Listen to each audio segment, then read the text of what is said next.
Hey, you want to chicken wings? You made that? You see yourself? Oh, you see yourself? Hi, welcome to the Jack Man. Today we're finally going to sit down and talk about Jack's story from birth until present day. By the way, I'm Gabe. I'm Angel. So there's a lot to cover here, a lot. So I guess to get started, Jack was born in August of 2014. It was just about 6 weeks after my dad passed away. So already, we were going into this with kind of a cloud overhead, but it was a really nice distraction, for lack of a better term. So he was born, and for the first 3 months, it was great. He was the best baby ever. I mean, he was so quiet, and he'd sleep on my chest. I called him my little monkey, and he really only, he cried. Rarely. He cried, in the middle of the night and stuff, but it wasn't. It was easy. He was easy, really easy, just really calm. When he was born, he didn't make a sound. Like he made like a little, Yeah. when like a Muppet when he came out, and they said it's a boy, and Yeah. is there a baby? I couldn't see. Yeah, that was the end of August, so September was fine. October was fine. We went to my brother's house for trick or treating, and that was the last time that he was himself, I guess. And it was windy that Halloween, and the next day he was crying and fussy, and we figured maybe he had an ear infection or something. Being outside in the cool, windy trick or treating air had done something to him. But he wasn't the same after that. So all of November, he was fussier than he had been previously. And then December came along. I don't remember if I was coming back from the gym or... Yes. Okay. I was coming back from the gym. Yeah. And the phone rings. I answered the phone, and she was saying, "You need to come home quick. Something's wrong. Something's wrong with Jack." Yeah. I had just finished one of his morning feedings, and very normal. Gave him his bottle, was rocking him in his room. He usually fell asleep after he had his bottle, and he had. And we were just rocking there, and then all of a sudden I felt him stiffen up, and I felt his head turn, and it felt something like I would think was a seizure. It was quick. It was maybe 30 seconds. And then he let out this sad little moan after that, but it scared the hell out of me, as you would imagine. Yeah. And I called. Yeah, well, I was scared too. I was just driving along. I hurried home. Okay. Here's our other family we member. We got a friend now. This is Fluffy Buns. Come on. So I hurried home. He was done. He was done by the time I got home. It was a Friday. I'm pretty. I called the pediatrician's office. Yeah. Our pediatrician wasn't there, but it's a whole team of pediatricians that we go to, and so one of the other ones had an opening, so we brought him in. They examined him. They asked us a lot of questions about everything, and they couldn't come up with a reason why he would have had a seizure or anything. So they let us go and just said, if it happens again, go to the emergency room. So the next day he had a seizure. So as soon as they came back, I said, we have to go to the ER. So we did. We explained everything again.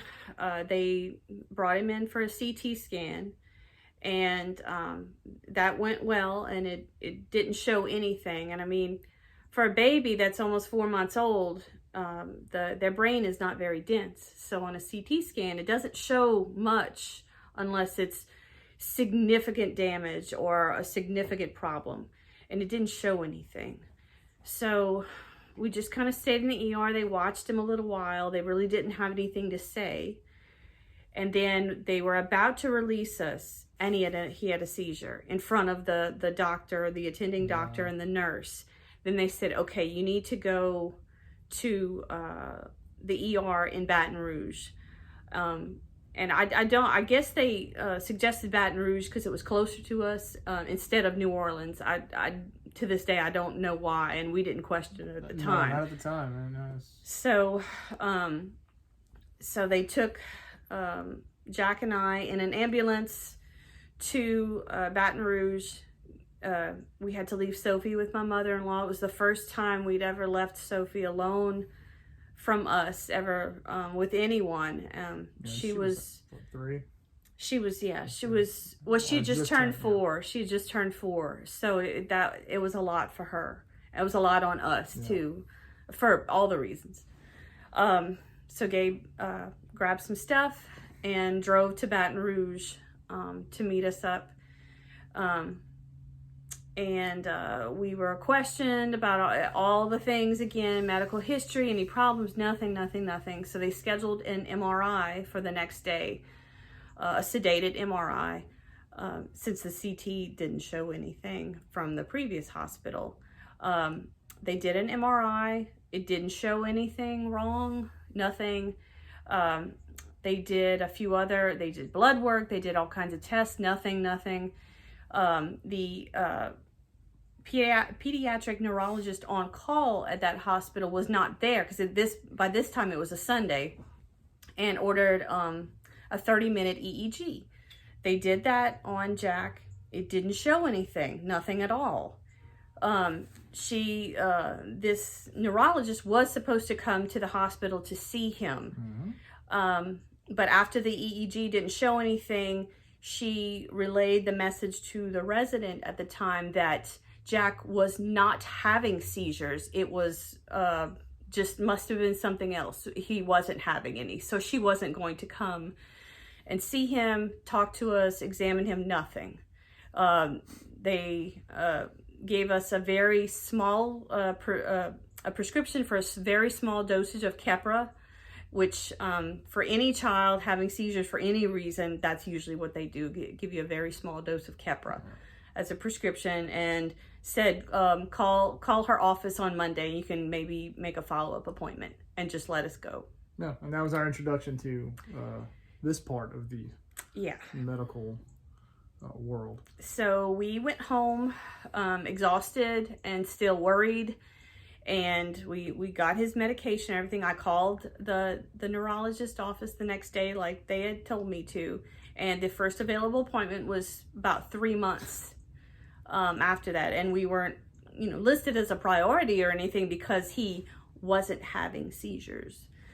Okay, well, obviously he continued to have seizures because he was having seizures. So we found another pediatric neurologist out of Covington, and we decided to see him because he was coming to Lafayette at least once every 2 weeks or something like that. So we figured that would be convenient, and we were able to see him regularly. We went to that appointment. We met with him. We liked him very much. At first. He examined Jack, asked us all the questions again, started off on another, in addition to the Keppra, tried the first of many anti-seizure meds. We did try that with Jack, and if you have any experience with anti-seizure meds, you know that you have to start off slow, wait, increase it, wait, and see how it does. And if it's not working, then you have to decrease it a little bit, wait, decrease it, and it's a titration schedule. So it takes a lot of time to do that. And in the meantime, things are not going well. He's still having seizures, and he went through 2 different anti-seizure meds in this time. And while we were seeing this doctor, whenever he would come to Lafayette, and it made Jack a zombie. If you can picture a 5-month-old, because he was 5 months by this time, he was listless, and he just would lay there, and there was nothing. I mean, a 5-month-old normally is playing with things and active, and developing, and it just halted the seizures plus the meds halted his development. And it was horrible to watch and horrible to go through. And we still have Sophie, we still have another child, and we're trying to comfort her in this too, because she doesn't understand, and we don't understand what's happening. Nobody. And his seizures just got worse.